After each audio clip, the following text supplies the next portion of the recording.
Hello, everyone. How are you today? This is, once again, I didn't keep my calendar with me. I believe it's November 10th, if yesterday was the 9th, 2020. I wanted to talk about coins. I know I went on record as saying that I believed by the end of the year silver was going to be $50 an ounce.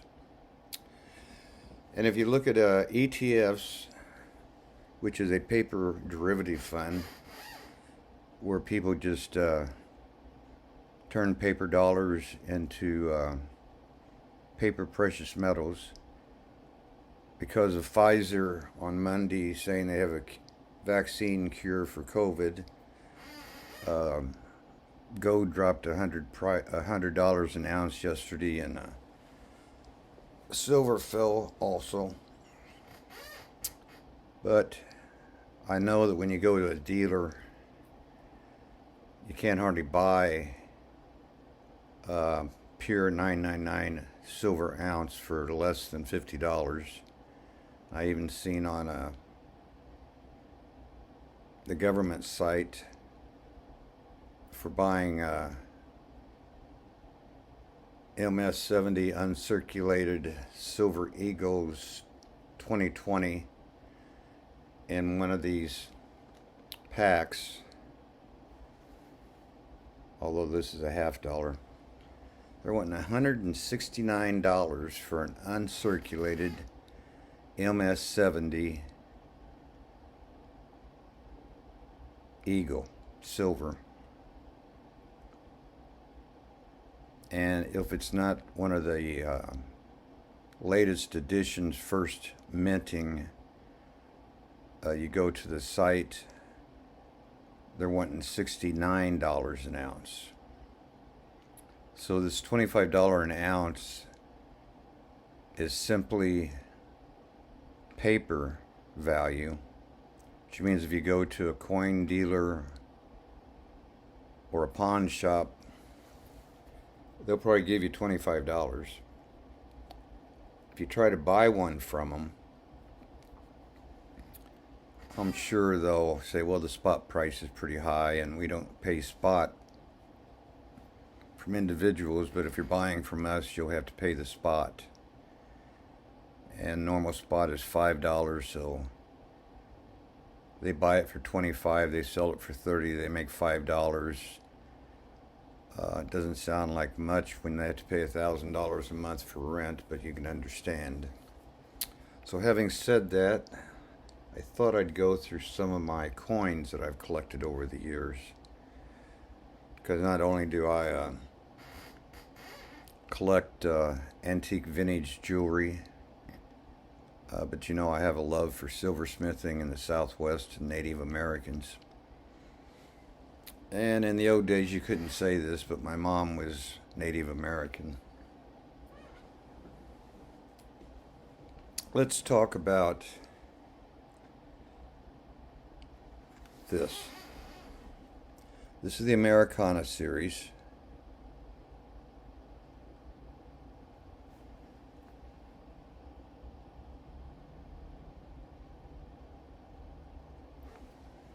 And the Kennedy is a 64, that's silver.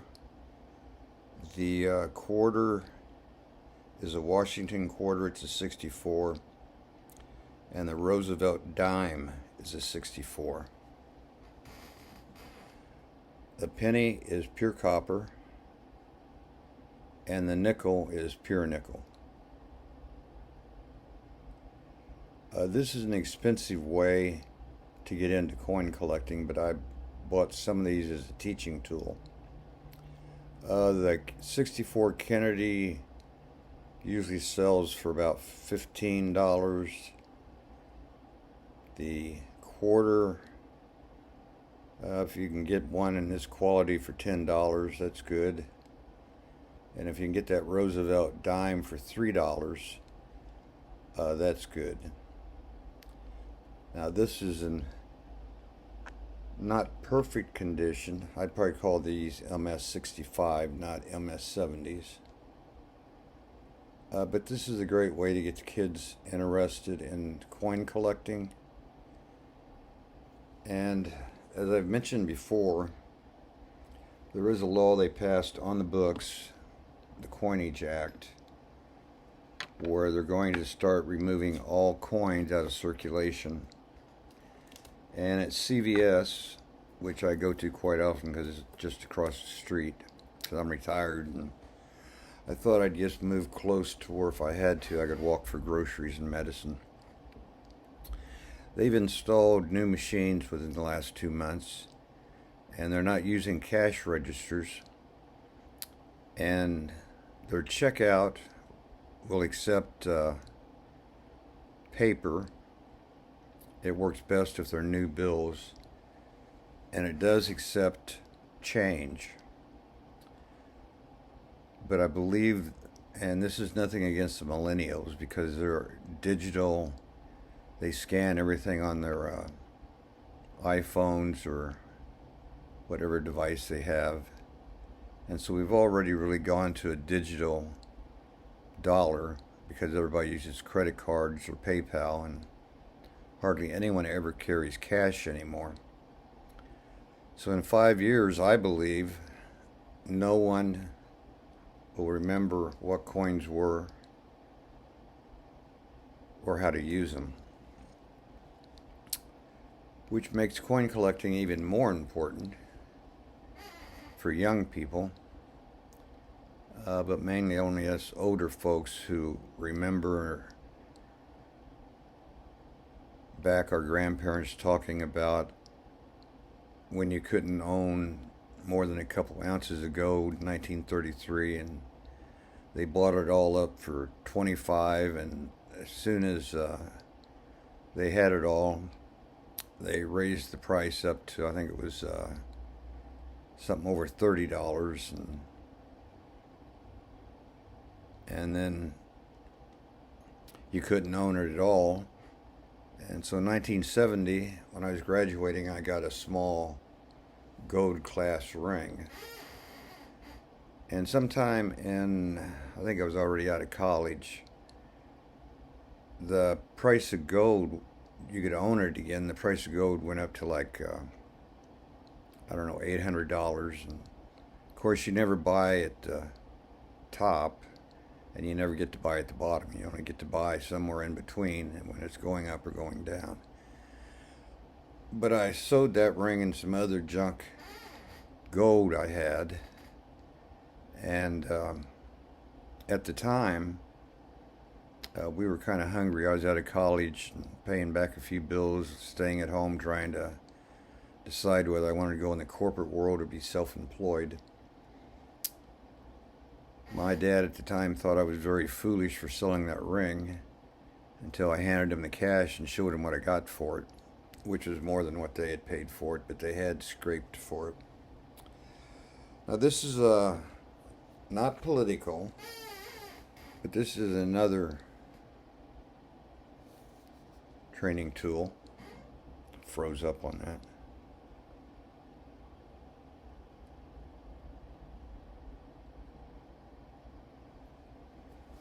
And I have no idea what it's worth.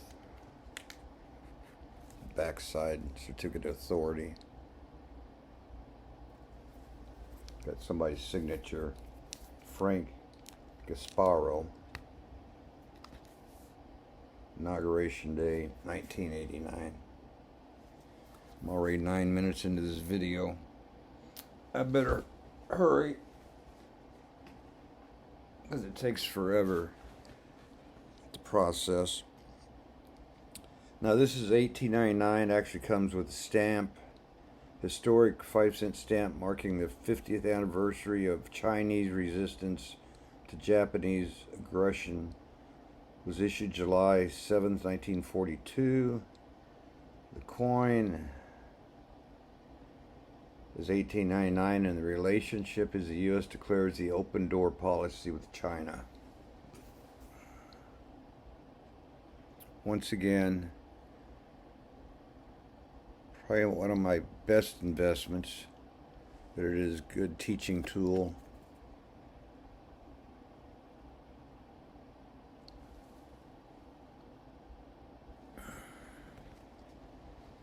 I have another one, which is the West is One.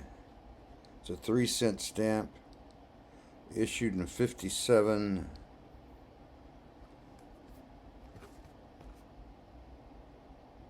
April 22nd, 1889, the greatest land rush in American history began in Oklahoma.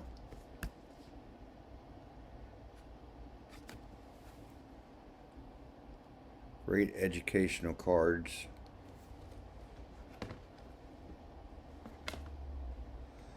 This one is the cornerstone the Statue of Liberty laid, August 5th, 1884. The stamp is issued in 78, but the coin is in 1884. We call these Morgan silver dollars.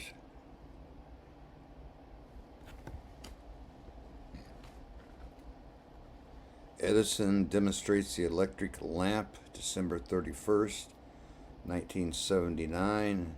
The stamp was issued in 1947. And this depicts 1879.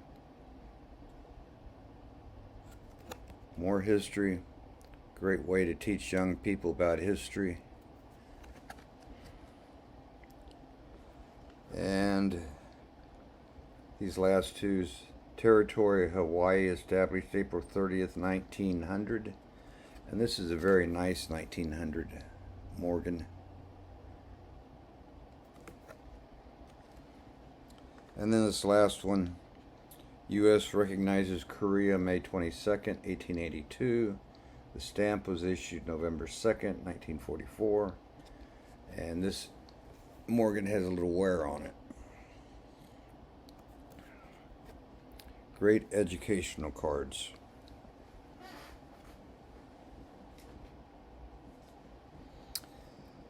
And this one,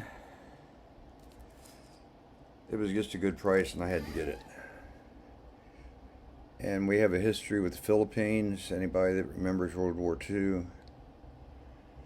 These are dated.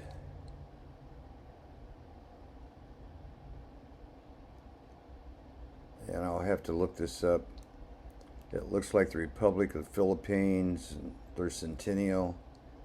One coin represents the brain, and one represents the founder, and one represents the pride. I guess these were major figureheads. Once again, they are silver.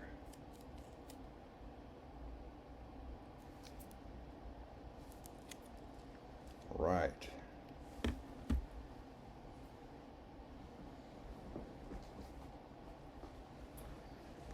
On the Ike dollars, you don't see them anymore. They took them out of circulation. But this one is 40% silver.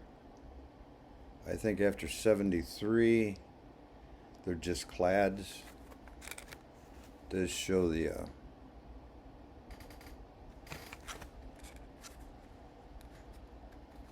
shows where we went to the moon. My great aunt never believed we went to the moon, but she was born in 1887.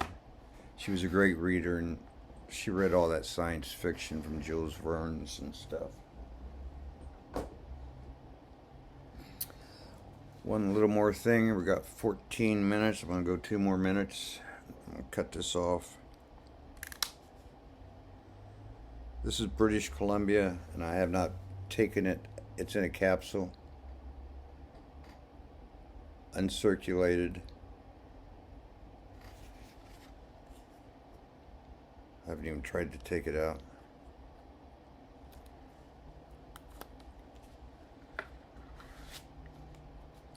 $1971.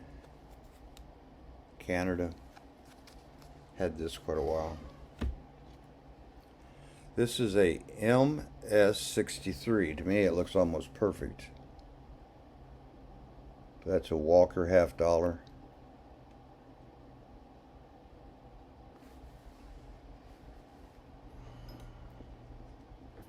This is called a Benji Franklin. 90% silver. Got some tarnishing on it. I would call this AU, which is almost uncirculated because there's not anywhere. There is some tarnish on it. A number of years ago,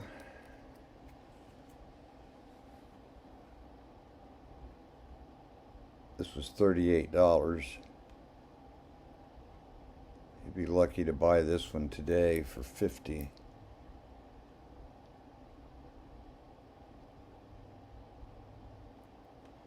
And this is another Morgan, because I'm getting close to 16. This is what peace dollars look like. I think the first year the peace dollar was 1921, and the last Morgan dollar was a reintroduction for 1 year.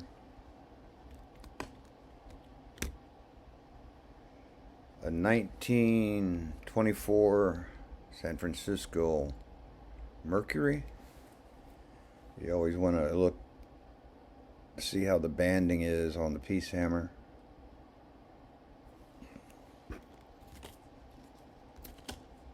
This is a Barber, 1904, New Orleans.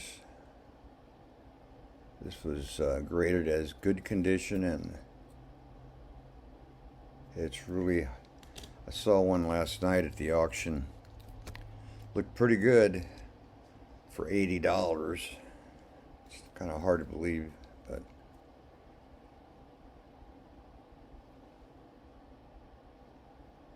oh, going up to 17 minutes. If this, when I publish this, if it doesn't, there's another Barber. If it doesn't get it all in there, we'll do a part 2. See what else I got here. My Barber collection. Oh, those were quarters. There's a Barber dime.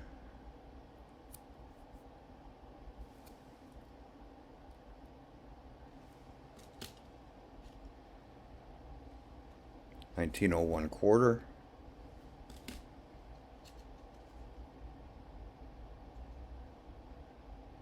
$1906 New Orleans.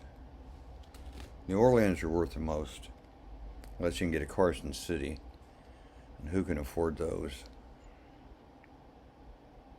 I guess those that have them can afford them. And this is a Seated Liberty.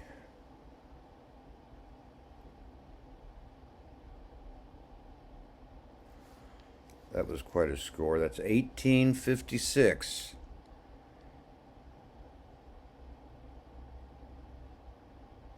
Four years younger than me. And another Barber. Well, I appreciate you taking time. Be sure to subscribe. Hit the like button. After you see the video, please make a comment, and I will continue forward. So, invest in silver. I'm either right or wrong, but I know this. A $25 piece of paper that says you own an ounce somewhere in the world is not as important as having one of these in your pocket. So thank you. See you again. Bye.